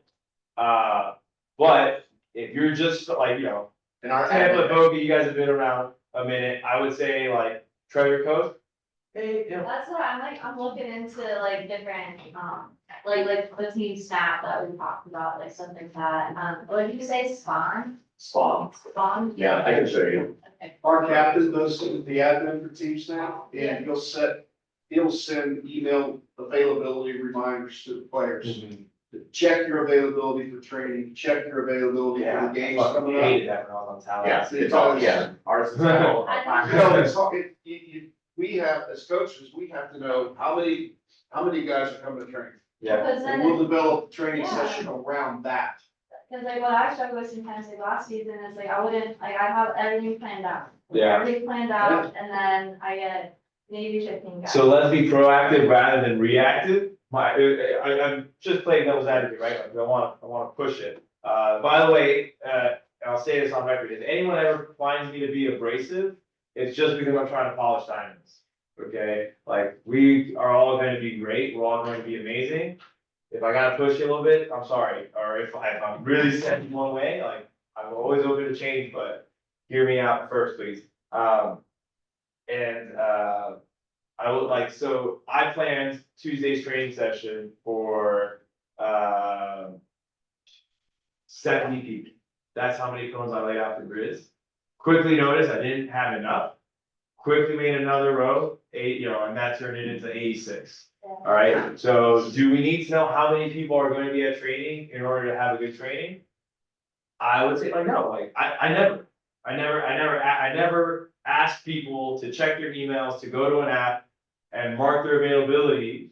I just Respectful. expect people to show up. because, Yeah, like, and so you're in the spot where it's like, am I even gonna have people show up? Right, and so then you're in the spot with 15 or 30, Yeah. right, and I'm over here like, You guys- am I having 50 or 100? Just give me one Right. of those. I'd like to know how many, I'd like to know how many forwards are coming. Yeah, I'm not gonna be able to have the line out session, I'm gonna be able to have a scrum So- session. so- Wait, but here's the question, why can't you have a line out or scrum With three session guys. With 3 guys? You still can, you can do. I just wanna know who's coming, Yeah, who's doing. Well, this, you just who's doing change how much of the impact you have on the Yeah. scrum or the line out based on who's do there. you guys know how to do broken scrums?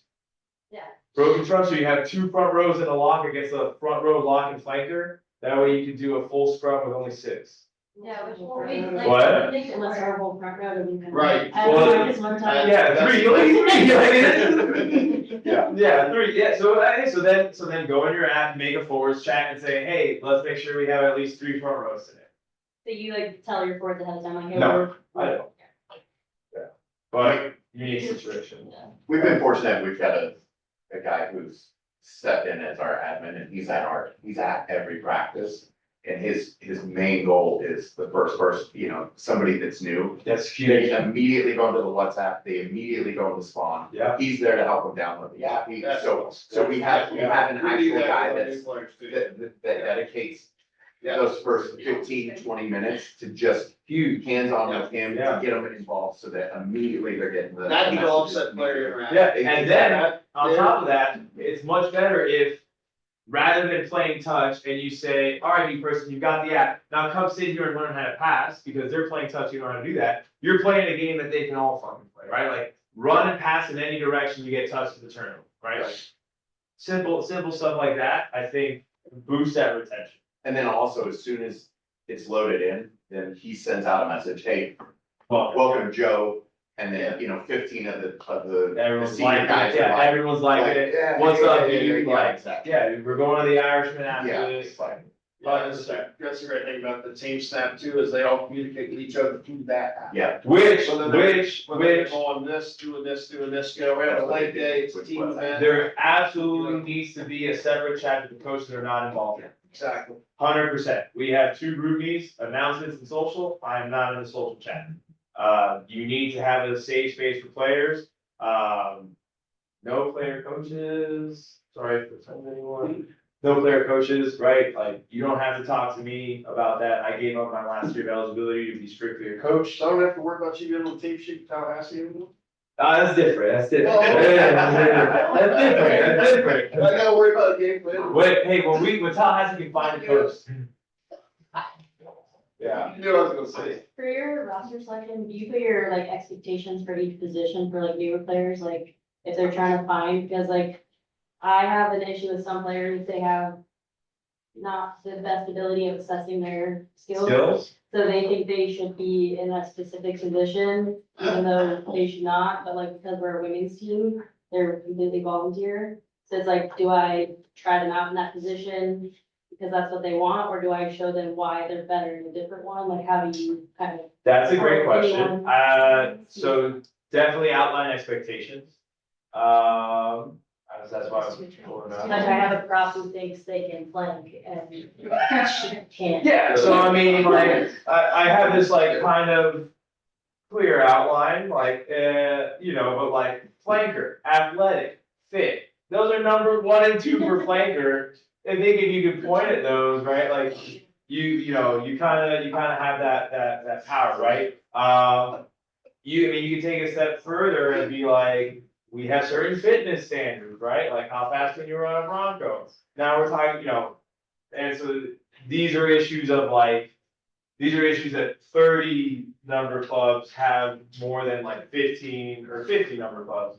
And I've been there before. Like, what do you, like, I had a hooker who was like, I can play flanker. It's like, no, you can hide out on the wing because you don't want to ruck. That doesn't mean you can be a flanker. Yeah, like micro interactions, right? Like, hey, why, like, what's up? Like, do you just not want to be a prop anymore, right? They think it's not like an impact player, even though it's like That's one of the silly. main That's positions. silly. in the tiny- Be like, hey, so The then, player okay, just runs off so the now you field. turn it into a goal and be like, hey, every time we're inside the 20, like, every time we're inside the 22, I want you touching the ball 3 times on a pick and go. And you better have 1 try per game. And now you get it, and like, hopefully everyone knows like how to set good goals, right? Like a good goal is tangible, it's something real, and it's something that could be achieved measured over time, right? So I want to be the best is not a goal, right? But I want to, you know, again, yeah, just. I have a question, because like, obviously, we're Timber Coast, and we don't have like a lot of, our demographic here is a little bit, more seasoned people. So I'm trying to get like the younger guys into that. Yeah, but my question is, if I'm setting up a women's team now as well, and I'm only one person. So I don't know how. I'm trying to figure out how to navigate, because like, I also miss playing. Yeah. Because I became a coach because I wanted, you know, whatever, long story short, so you gotta come all town, but. Train together. I don't know how to navigate making a women's team and coaching my men's team. Train And together.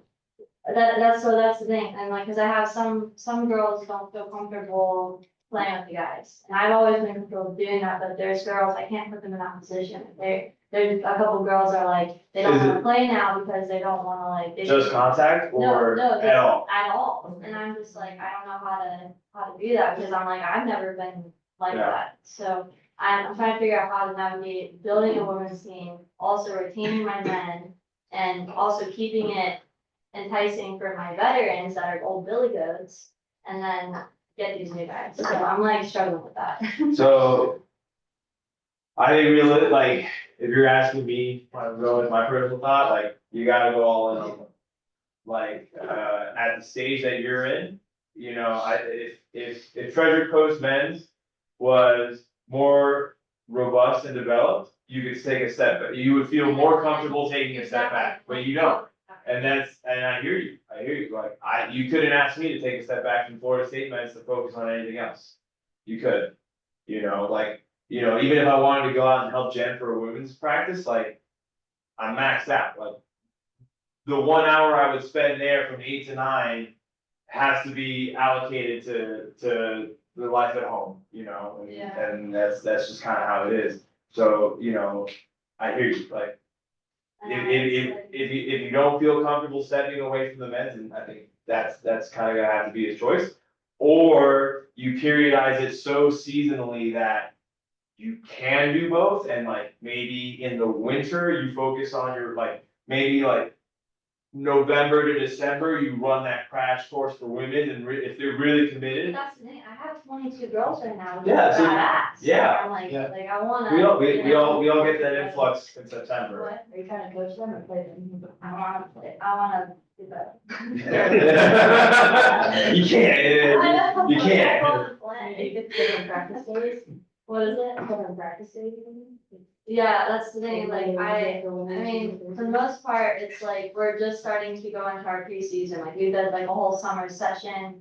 All summer to bring in new players to get comfortable, to learn like certain basics, just to bring them in and have fun games, things like that, and that's worked really well with us for getting players to come to preseason. But now I'm like, shit, I don't know how to have like, you know, a practice over here for women, or say like, I start them all together, and then now I have to go, you know, lock in my guys and like teach them, and then do contact tackling, things like that, and then. You got Shane now, right? Shane and Ty. Well, Ty's gonna help, yeah, Ty's Yeah, good. so that's, I think you're big, yeah, like, how do you don't, like, that is, you know, like, so like, when. Try to do everything. Yeah, exactly, like, right, like, you know, we cannot overcome distance and time, right, like, it's the laws of life, right, like, so, how do you do it? You can't, and so, you take a step back somewhere and you focus your energy somewhere. I think the grid, I mean, we had a girl train with us on Thursday, like, again, she's comfortable with it, if you're not comfortable, like, it's really fucking tough. We'll have a lot of the UF women come out and train with us before they start. That's And what I always. we do PNL on Sundays. Yeah, for sure. Part of our match day recovery on Sundays, it's just basically a captain's run, there's no coaches involved, we don't do any of that. Is they'll get together, they'll play touch at noon, every Sunday, it's a team building thing. Yeah. And it's combined women and men, and they'll divide up in teams, and then they go out to eat afterwards. It's none of us are around, it's just them. It's And it helps develop that culture where everyone's comfortable around each other. And then you can develop your drills, you can develop certain things that you can do as a co-ed club, and then you can do your team runs separately Yeah. after that. But there's a lot of things that you can incorporate into that first hour of training that everyone can participate in. What's also nice is then there's more people to play. Or, yeah, and then, don't do too many outside of training events if you're already training twice a week. But once every other week, both teams get together, create that familiarity. This is, just a set of slides I send out. I mean, I modify every year, but I didn't even bother changing the year this year because it's always just the same information. Like, quick overview of the club, right, but I definitely harp on like only, oh, by the way, like, in terms of stats, right, I said how many roster changes we had. Does anyone want to take a guess at how many players FSU rugby used on their first grade side last spring? 15. Well, you can't, you used 23 week 1. Take a guess. Well, anybody gamble? Like, you know, like 40, it's kind of a lot, isn't it? I don't know, I just. That would be like. Master dual reps. Yeah, I did 50. Dual res. Yeah, 50 different guys cracked the first grade side for FSU. All 8 subs were always used before minute 60. And it doesn't matter if you play right before. But they know the schedule,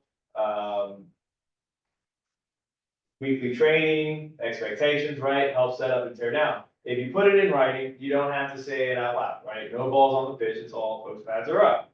Now you can hold people accountable. That's a rule, right, for us. You got big metal poles in the field, you just look around running for a kick, you're gonna hit it. It's happened, I've seen it happen. You let everyone know the expectations, right? Like, do you have to be there every day? No, but it's gonna help you out. This is a huge one that I think, right? Like, as important it is for the players, it should be important for you as coaches, right? But like, set this expectation in advance, right? 2 weeks if you're unavailable for an away game. That way, when other team asks, hey, do you have a B-side? You're not going, oh, maybe, like, no, like, you know who's coming. These are our guidelines for apparel. Feel free to copy them. But again, fake it till you make it. You know, look like a professional team, feel like a professional team, play like one. It looks really cool if people walk up to your training and everyone's wearing the same thing. I am personally not a fan of seeing training sessions where everyone's wearing their different favorite club's jersey. That's just me. You can do whatever you want with your club. Player responsibilities. Again, it's a little different when you've got students that do stupid things and have to go to school. But these are all things that that you can carry over. I say practice like you play always. So players should know, no hats with brims, no jewelry, put your mouth guard on. Nothing sucks more as a coach than saying, we're gonna do this live drill, and then everyone's like, oh coach, let me go get my mouth guard. What the fuck are you doing?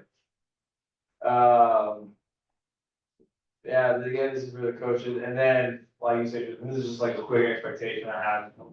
You know, just so people know, again, this is new player orientation, so if someone brand new gets all this information, 10 slides, super easy, and in the email I sent with this, I had the match schedule.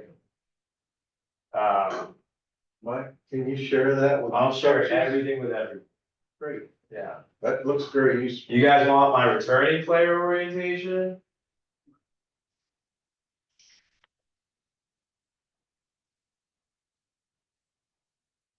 So this one's not as fun. This one was more for having laughs and stuff. But like something I said for the new players, right? Like, hey, I'm not gonna tell you guys to not walk it in when we say bring it in. It's gonna be on you guys. And if it doesn't happen, then we're just wasting everyone's time. And I tell them like, you know, have zero tolerance for bad habits, right? Like your teammates not following through on his pass, right? Like fucking get them to do it. And then I also say like, we have a workout app, I can show you guys that, as well. Cause I do believe as coaches, we should be giving out correct advice for fitness. You know, I know, like, I've experienced coaches where it's just like squat as much as you can. No, that's not right. We have science. That is science. You should be squatting 500 pounds max effort right before practice. Recruiting, right? Here's a strat that works really well. So you guys are all players, right? Go up to a kid, say, do you like to play sports? And then when they say yes, say, you should play rugby. That's the script, right? Do you like to play sports? You should play rugby. And they can't walk out of it. It's the only time that you don't have to take no for an answer.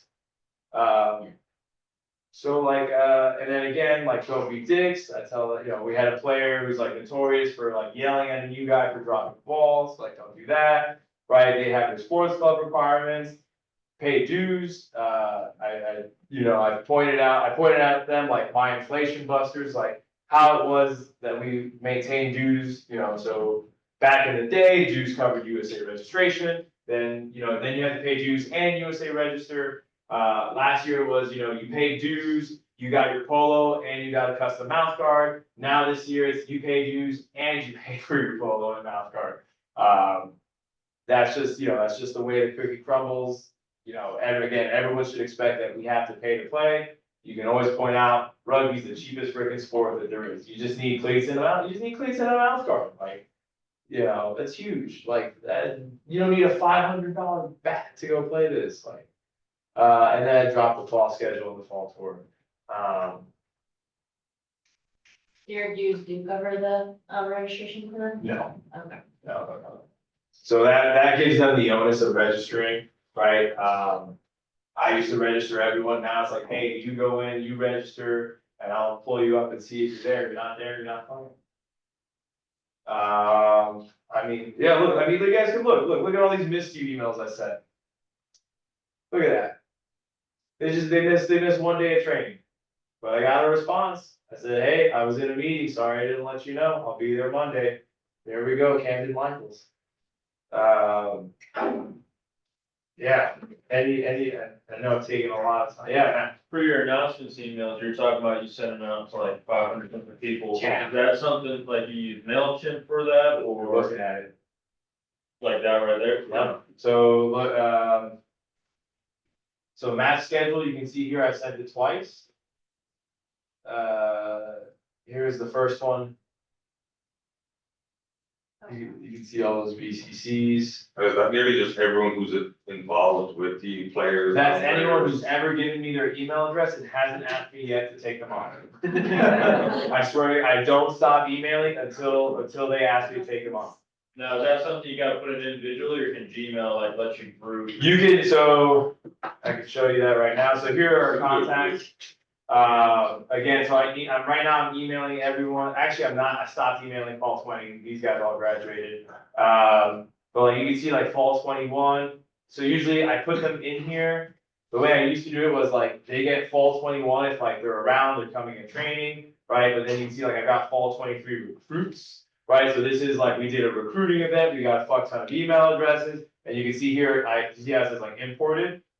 So what you can do is you go to create, like let's say you have this big list in Excel, right? You can download a template.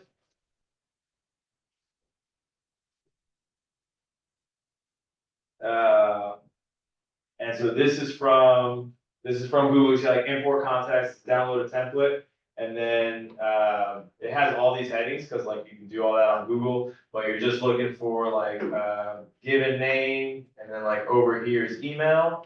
You save it as a .csv, you upload it, and it puts it right away, and then it'll put it to the label you want. So like, you know, if I told it to do like, so all those guys, I imported to fall 24 no name because it was a recruiting event and the kids are dipshits and they just got email addresses.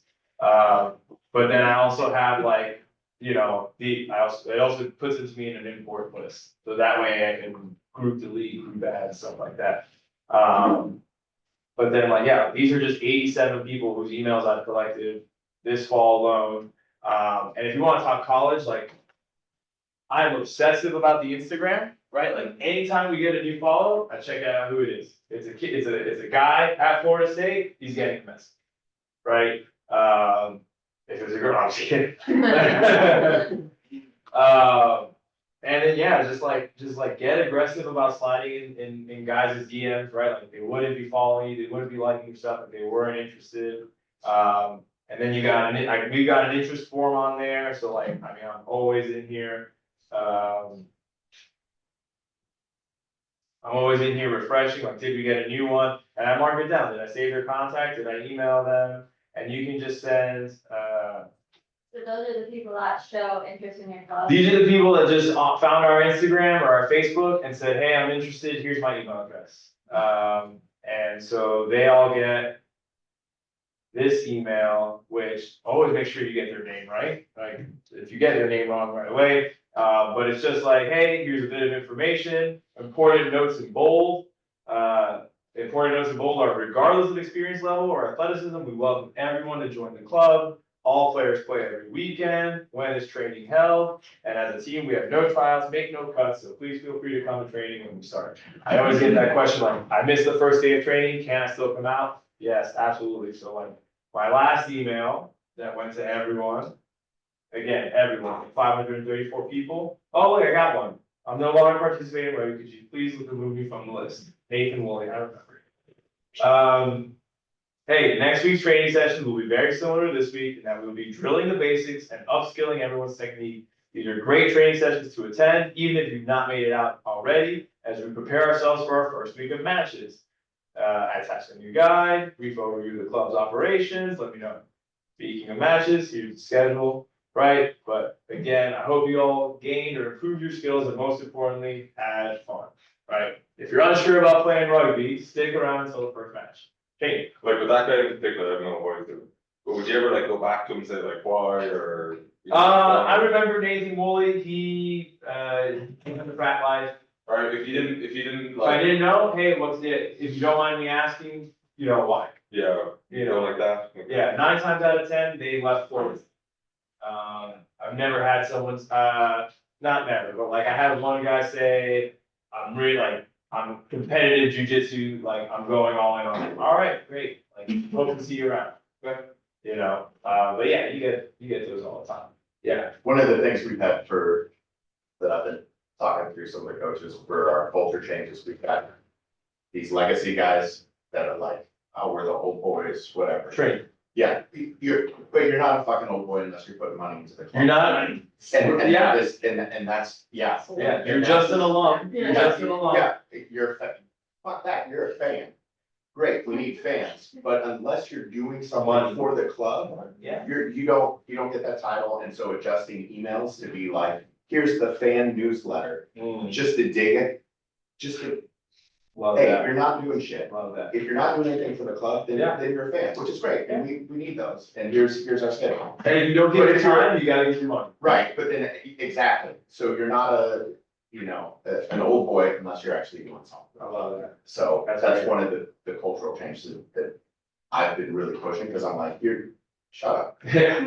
Like, Yeah, not- I don't need to hear your opinion. I don't- I don't need to hear what you're saying. Yeah, exactly. You have no idea how many fucking You don't Jimmy need a actors voice in in- Florida State. Exactly. I've had to be like, good idea. Thanks, like, what else should I do? Like, tell me what you're doing from Asheville, North Carolina. Thanks a lot. Well, that might have I've happened. actually got a question for you. So I'm trying to increase the recruitment, at least from college going into the men's club. Mhm. I emailed every single head coach Yeah. from the colleges. I got one response. Did I respond? Nope. Yeah, I don't have anybody in Boca. Jackson will ask me the same thing. I don't have But the anybody thing in is I didn't ask who was going to Boca. I asked who's graduating. Because then I can go to them and say, listen, I've got this old boy that has this job for you.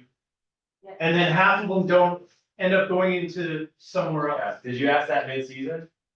At end of April, after the championships. Yeah. I see, I went into a hole. Okay.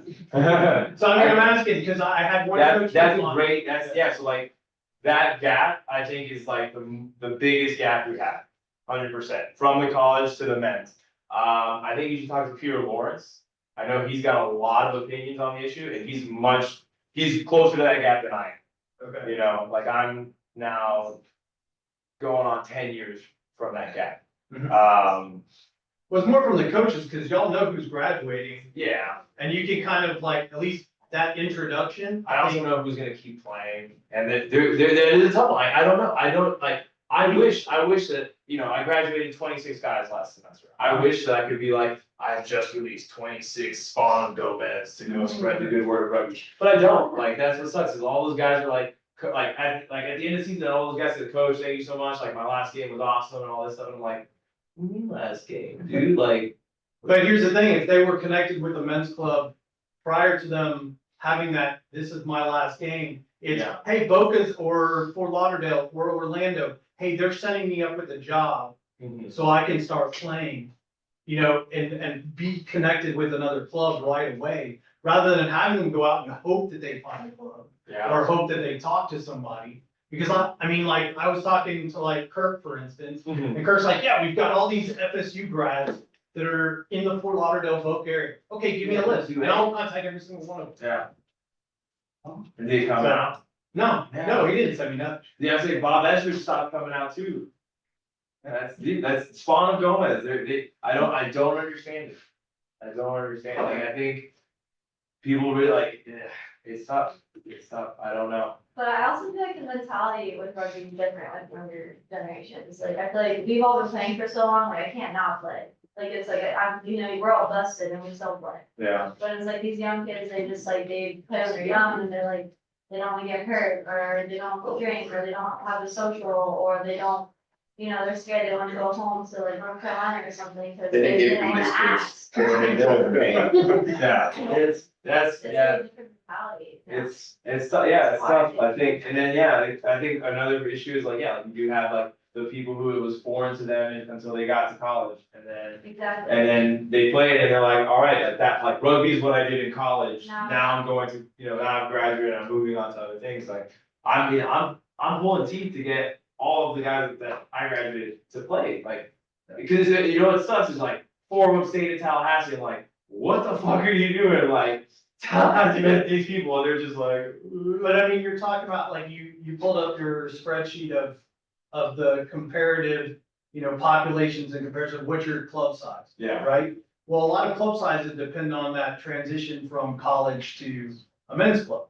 So if we don't have those connections between the club coaches and the collegiate coaches, it's not really gonna happen. You can have all the expectations you want. yeah, But like, I'm happy that you got 99 kids coming out to training, but you're in a kind of fixed environment. for sure, super transient. I can tell you that in like my last email to seniors, I send every single club location in the state of Florida to them. I say, hey, wherever you're going back home, whether you're going back home or you're going somewhere else, this is where you can play afterwards. Like, should I do more to facilitate that connection?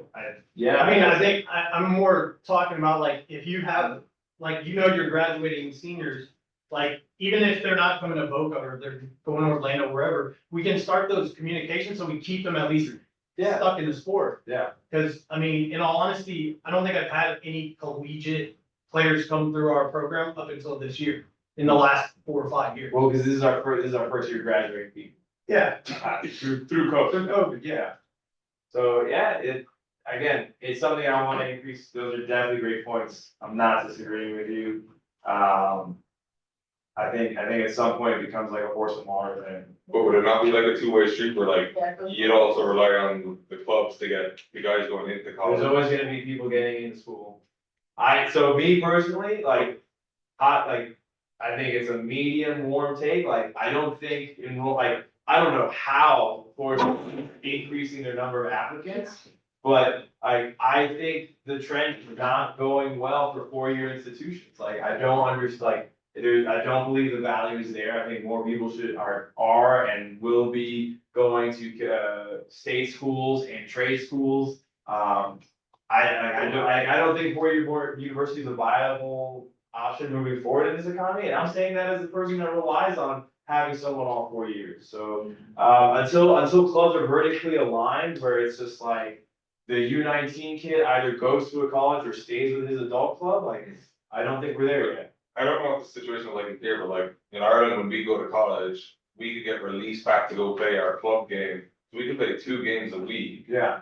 but as long as it wasn't at the same divisional So, level. but all the clubs had, you played U6 to adult at your club, right? Yeah, Alright, we got 3 of those. well, I played mostly schools rugby. Okay, we have none of those. Yeah. Ty. Yeah, one thing I want to say, I was up in St. Louis before this with the Bombers and stuff and playing with Linwood University. And they came in, especially during sevens in the summertime when the college kids are having a break and after jobs, things like that. And that got those college kids to come play with the Bombers in the summertime, and then we graduated. And that's what really got the Bombers to win the national championship last year. All those guys that came in for sevens grew, enjoyed the club, and then as soon as they graduated, they came and stayed and said it was for the Bombers mainly. And that's really got them to win the D1 national championship. Which is also something I sent out to all the college kids, I said, if you're in Florida, these are the cities playing sevens, these are the tournaments. So like, it's like a horse and water, thing, like, you also want, like, not gonna make a kid play. You can't like make them, and the same thing too, like, if we have a guy that's like, 28, 29 years old, or even like 30 something, they come out, they're interested, but then it's like, they're scared to get hurt. You know what I mean? So then it's like, that's another. Yeah, It's like you can't introduce the force people to basics play. so well at training Like that you they said, get used to it. That's the thing, and like you said, like, some, people are giving us their time, you know, I have kids, like, I get it, but it's like, so that's another thing with, I think the whole thing with rugby, everyone's like, if they haven't played before and they come out and then they try it out, they're like, you know what, this isn't for me, like, I'm just gonna go play pickleball, so. Karen, my kid is doing it anyway. That's the thing, you get hurt no matter what, but. Yeah, I was gonna say, we've, again, realigning culture the last year and a half, we've really started to look at UCF and like calling them our little brothers and basically bringing in, so if they have a home game and we're off, or they're having a recruiting event, we show up for that, we do co-practices at times, so just trying to involve them so that they know if they stay in Orlando, They got something. they've got a club that they can walk right over into. And we've already built that, and some of our coaches coach both sides, and so that will really try to help that as well, but really just trying to get the community of the university and the men's club, women's club as well, involved in both of those sides. For sure, like retention within one period is hard enough it is, right? Like retaining Right. someone to play all 4 years of college, that's tough. Retaining a men's player to play, to give you 5 years, is tough. Retaining them going from college to men's, like, I mean, shoot, it's the same thing, you know, like, I wish all the U19 teams told me everyone coming to Florida State, like, why the fuck am I finding it out from Instagram and stalking 18-year-old kids, like, you know? Like, I fucking wish, like, you know how many Okada players I've had play? Not as many of them come to Florida State, like, why don't they play? I don't know, like, I can name them, but like, I don't know. I mean, we can get those comms up, that's more the thing, is if we get the comms up, at least we have the event, that's the same thing with the youth. Like, if the youth give you, hey, these are our players that are going to, FSU, you can at least reach out to them and say, hey, I'm the head coach, I'd like to see you at training. And then it's a decision that they can make ultimately, but at least you've had an opportunity to have a little bit of communication. Yeah, and I've done that communication a lot and gotten just been ghosted. So, like, it happens, it's a numbers game, but, is everyone ready for lunch? Are you good? I'll talk about this forever, but please, like, if there's any information you want, need, like, just please feel free to let me know. We can have these conversations all day long. Thank you, everybody.